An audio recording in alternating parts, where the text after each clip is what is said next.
Do you have too much company stock in your 401k?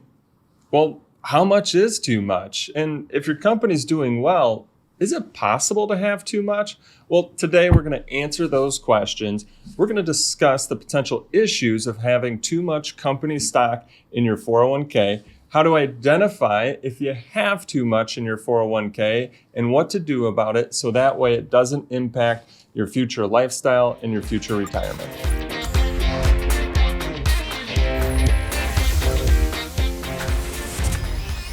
For those just joining our channel, my name is Scott Sierens. I run a retirement planning and investment management firm where we help families and individuals, people just like you, understand when they can retire, that it's okay to retire, how much they can spend in retirement, and how to minimize the taxes that they pay in their IRAs and 401ks.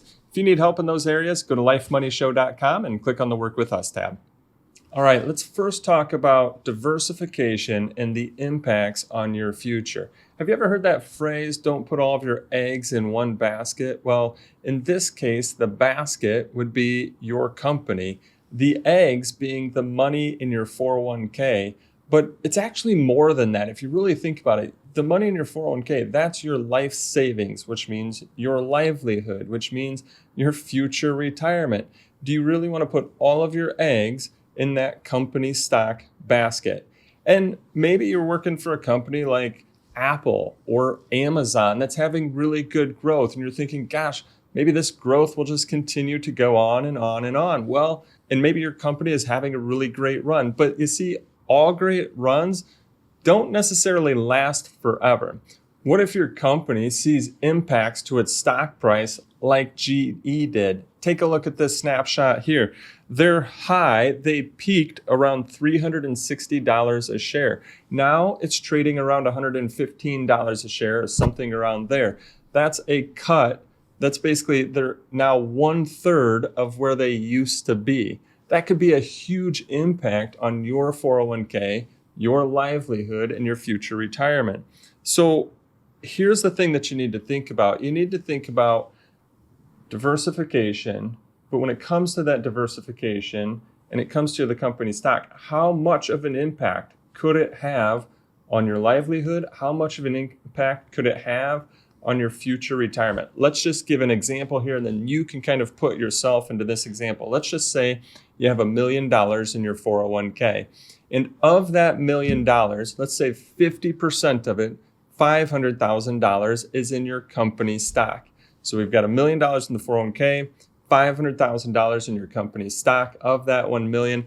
And now let's say you run into an issue like GE is seeing with their stock price where it drops.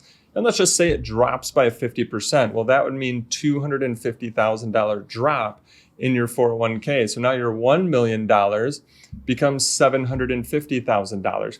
Is that going to impact your future livelihood? Is that going to impact your retirement? So you want to kind of do the numbers here to understand what kind of impact it could have on your future if that stock price were to drop.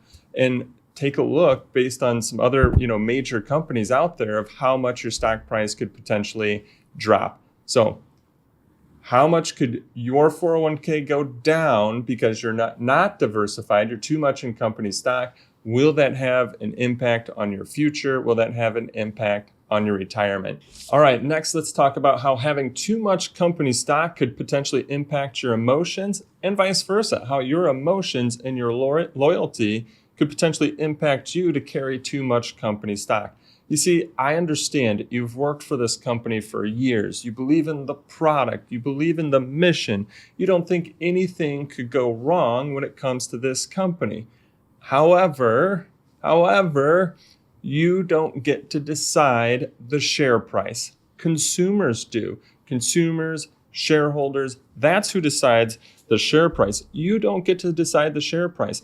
Take a look at this snapshot of 3M company stock. You see, I'm guessing all of their employees believe in the company. All of their employees believe in their mission. All of their employees believe in their product. However, as you can see here, it peaked out at $245 a share, and now it's trading around $98 a share. All of those people believe, but they don't get to decide the share price. It's the consumers, the shareholders that decide the share price of your company stock. So be careful with a couple things when it comes to company stock. One, your loyalty could potentially lead to inflated optimism about how your company stock could potentially be doing or how to perform in the future. The other thing that I want you to really think about is emotion versus logic. Emotion versus logic. Are you so emotionally tied to your company, emotionally tied to that stock, that you're not doing, let's say, what's logically right for you?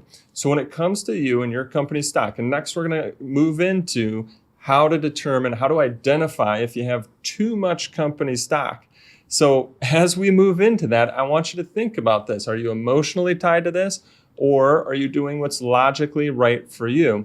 And so as we move into that more logical portion, hopefully you can start to separate yourself, see the diversification potential impacts that you might have, recognize your emotions, and next we'll move into identifying if you have to, logically identifying if you have too much company stock and what to do about it. Hey, hopefully you're just enjoying this video so far. If you want to see other videos on retirement topics, subscribe to our YouTube channel because we're coming out with new videos each and every week regarding retirement topics and how to minimize the taxes on your IRAs and 401ks.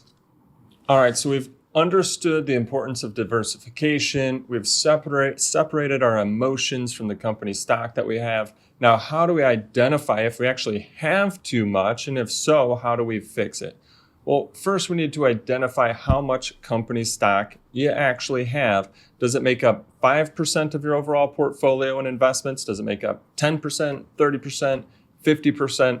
We need to find that number. So how do we identify it? First off is adding up how much you have in your overall investments, not just your 401k, but your 401k, your IRAs, your Roths, your brokerage accounts. How much do you have in all of your investments? And if you're married, how much do you and your spouse have in all of your investments? And then, so we get this number here, right? Now, what's the number of your company stock? How much value is in your company stock? And we take the value of your company stock divided by the total of all of your investments, including the company stock, and we want to figure out what that percentage is. Now, if it's more than 10%, I would recommend diversifying then some of that company stock. So let's just say it's 30%.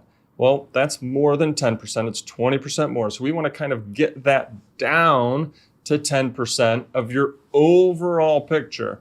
And so how can we do that? Well, we need to diversify it. Now, this video is all about company stock in your 401k. So if it's in your 401k, you can actually sell portions of that company stock to diversify it into other funds in your 401k, and that's a non-taxable event. Maybe you've been watching this video and it's not necessarily all in your 401k. Well, then something that you want to consider is still maybe selling some of that company stock, but just be aware there could be some tax impacts of doing so. So how do you do that? Do you do it over time? That's where you want to work with a financial professional. That's something that we help clients with because we don't want it to impact their future livelihood, their future retirement. We help them understand how they can diversify that and the tax impacts of that either right away or how to diversify that over time so the tax impacts happen again over time. That's if your company stock is outside of your 401k. Now back to if it's inside of your 401k, and let's just say you just retired, you've got company stock in your 401k, something that you may want to consider before you just go and diversify it is net unrealized appreciation. There's some tax opportunities to potentially get that company stock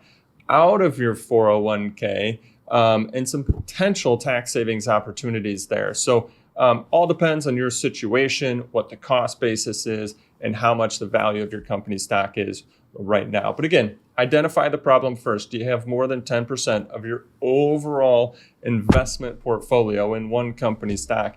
If so, then you may want to, if you're able to do it yourself, great. Otherwise, you may want to work with somebody to help you understand how to diversify that company stock in the most tax efficient way possible. Hey, if you're looking for other ways to save in taxes, you might want to download our free guide to unlocking hidden tax savings opportunities, where it talks about tax savings opportunities on your 401ks, your IRAs, and your overall retirement picture. You can get that at lifemoneyshow.com lifemoneyshow.com/taxes. Again, that's lifemoneyshow.com/taxes, and we'll include a link in the description below.